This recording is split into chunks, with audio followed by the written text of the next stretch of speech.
हरे कृष्णा। जय श्री हरि। प्रिय भक्तों, महाभारत का प्रत्येक प्रसंग अपने भीतर कोई न कोई गहरा रहस्य छिपाए हुए है। लेकिन यदि कोई एक प्रश्न सदियों से लोगों के मन में सबसे अधिक उठता रहा है तो वो है, द्रौपदी के 5 पति क्यों बने? क्या ये केवल माता कुंती के एक वचन का परिणाम था? क्या ये किसी भूल का प्रभाव था, या फिर इसके पीछे स्वयं भगवान की ऐसी दिव्य योजना थी जिसे सामान्य मनुष्य समझ ही नहीं सकता? आज हम इस रहस्य को विस्तार से समझेंगे। ये केवल एक विवाह की कथा नहीं है, बल्कि कर्म, भाग्य, पूर्व जन्म, भगवान शिव के वरदान और धर्म की स्थापना से जुड़ी हुई एक अद्भुत लीला है। महाभारत में कोई भी घटना बिना कारण नहीं घटती। प्रत्येक पात्र का जन्म, प्रत्येक निर्णय और प्रत्येक घटना पहले से निर्धारित दिव्य योजना का एक भाग थी। यदि भीष्म ने आजीवन ब्रह्मचर्य का व्रत न लिया होता, यदि कुंती को महर्षि दुर्वासा से दिव्य मंत्र न मिला होता, यदि कर्ण का जन्म रहस्य न बना होता और यदि द्रौपदी का जन्म अग्नि से न हुआ होता, तो शायद महाभारत का युद्ध कभी नहीं होता। इसलिए द्रौपदी के 5 पांडवों से विवाह को केवल एक पारिवारिक घटना समझना सबसे बड़ी भूल होगी। पंचाल देश के राजा द्रुपद और गुरु द्रोणाचार्य कभी घनिष्ठ मित्र हुआ करते थे। दोनों ने साथ में शिक्षा प्राप्त की थी।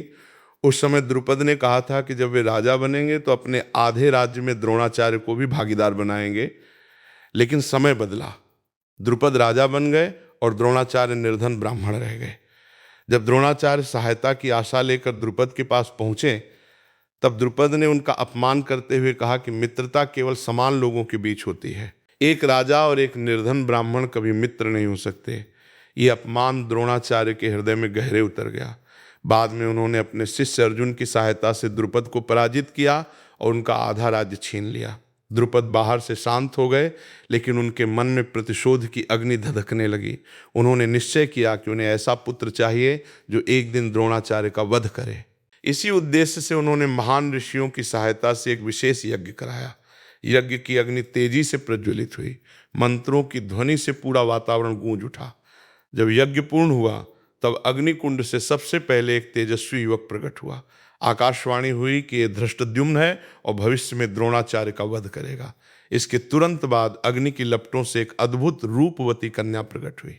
उसका वर्ण श्यामल था, नेत्र कमल के समान सुंदर थे और उसके शरीर से दिव्य सुगंध चारों दिशाओं में फैल रही थी। ऐसा कहा जाता है कि उसकी सुगंध कई योजन दूर तक अनुभव की जा सकती थी। आकाशवाणी ने घोषणा की, ये कन्या अधर्म के विनाश का कारण बनेगी। इसके कारण महान क्षत्रिय युद्ध होगा और धर्म की पुनः स्थापना होगी। राजा द्रुपद ने उस कन्या का नाम कृष्णा रखा, क्योंकि उसका वर्ण श्याम था। बाद में वो अपने पिता के नाम से द्रौपदी कहलाने लगी। जन्म से ही उनका जीवन साधारण नहीं था। वे किसी माता के गर्भ से उत्पन्न नहीं हुई थीं, बल्कि अग्नि से प्रकट हुई थीं। इसलिए उनके जीवन का प्रत्येक चरण ईश्वर की विशेष योजना का भाग था। जैसे जैसे द्रौपदी बड़ी हुई, उनकी सुंदरता, बुद्धिमत्ता और तेज की चर्चा पूरे आर्यावर्त में फैलने लगी। वे केवल रूप में ही अद्वितीय नहीं थीं, बल्कि वेद, नीति, धर्म और राजकाज की भी अच्छी समझ रखती थीं। राजा द्रुपद चाहते थे कि उनकी पुत्री का विवाह संसार के सबसे श्रेष्ठ धनुर्धर से हो। उनके मन में एक ही नाम था, अर्जुन। लेकिन उस समय पूरे आर्यावर्त में यह समाचार फैल चुका था कि लाक्षागृह में पांडव जलकर मर चुके हैं। द्रुपद अत्यंत दुखी थे, क्योंकि वे अपनी पुत्री का विवाह अर्जुन से करना चाहते थे। उन्हें क्या पता था कि भगवान की योजना कुछ और ही है और पांडव जीवित हैं। उधर लाक्षागृह से बच निकलने के बाद 5 पांडव माता कुंती के साथ ब्राह्मण वेश में रह रहे थे। वे अपनी पहचान छिपाकर एक स्थान से दूसरे स्थान पर जा रहे थे। उसी समय उन्हें ज्ञात हुआ कि पंचाल में द्रौपदी का स्वयंवर होने वाला है। महर्षि व्यास ने उन्हें वहां जाने की सलाह दी। पांडव साधारण ब्राह्मणों का वेश धारण करके पंचाल पहुंचे। द्रौपदी का स्वयंवर अत्यंत भव्य था। विशाल सभा में आर्यावर्त के सभी महान राजा और योद्धा उपस्थित थे।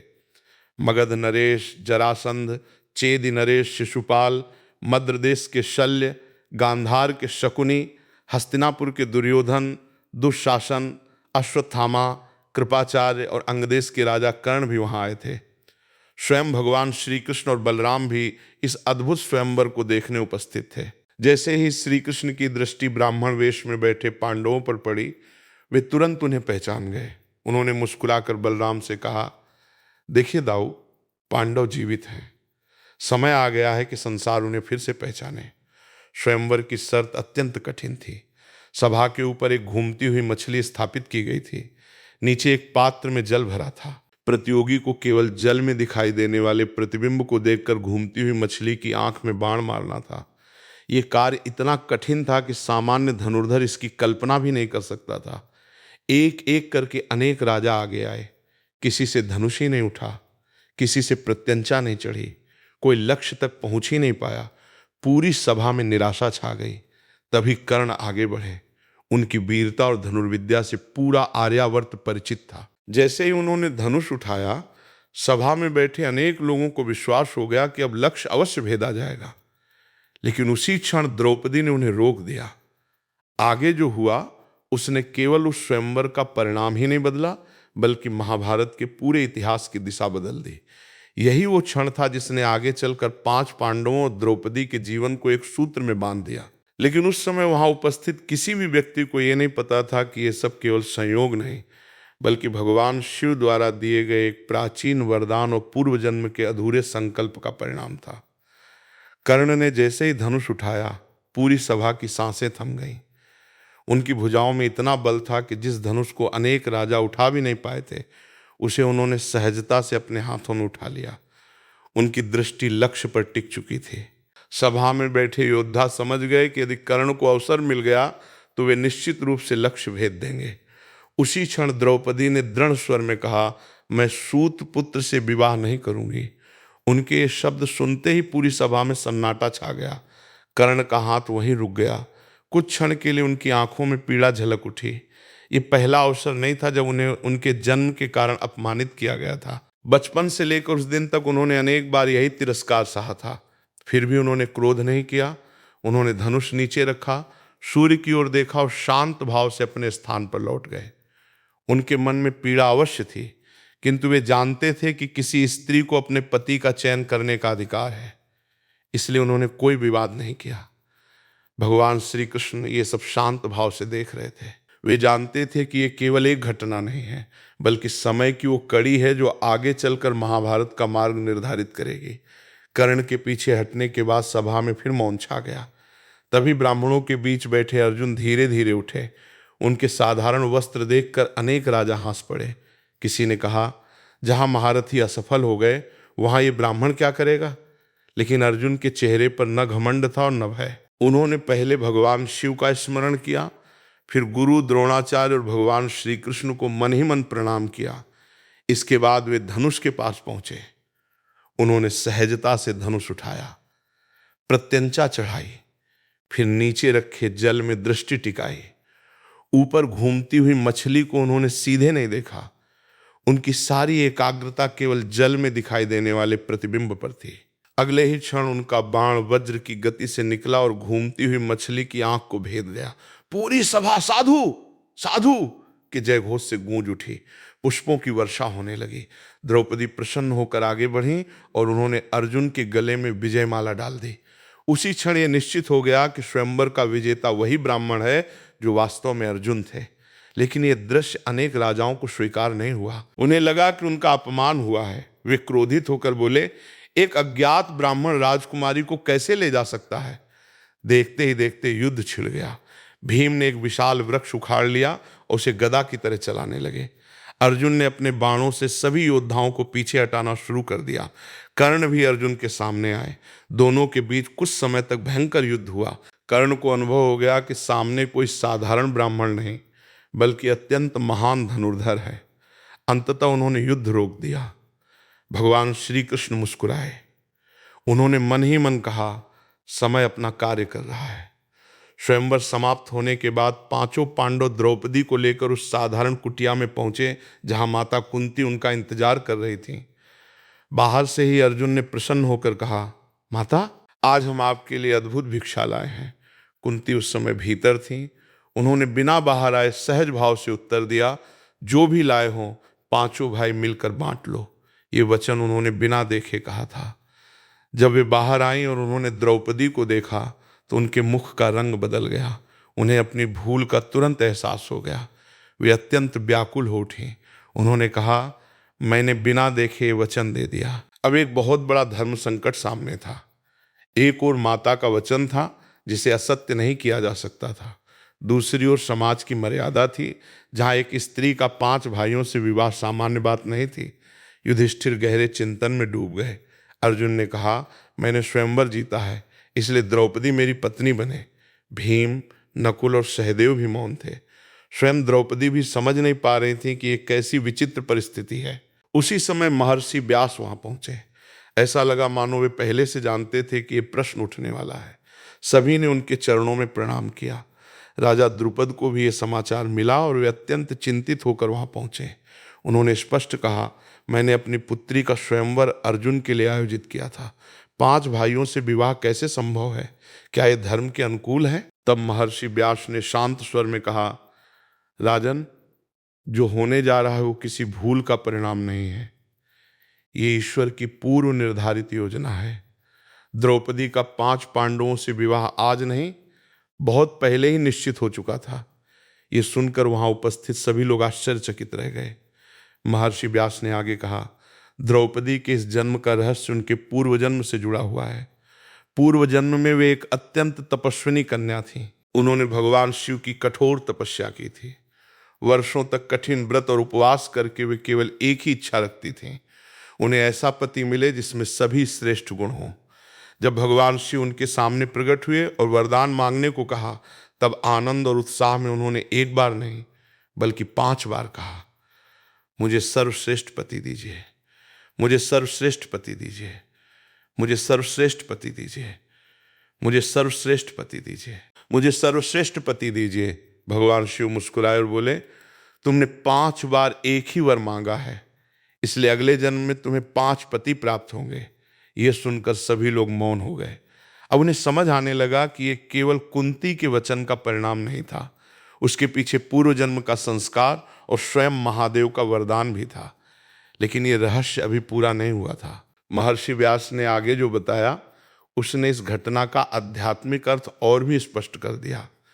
उन्होंने बताया कि 5 पांडव केवल 5 भाई नहीं थे, बल्कि 5 अलग अलग दिव्य गुणों के प्रतीक थे।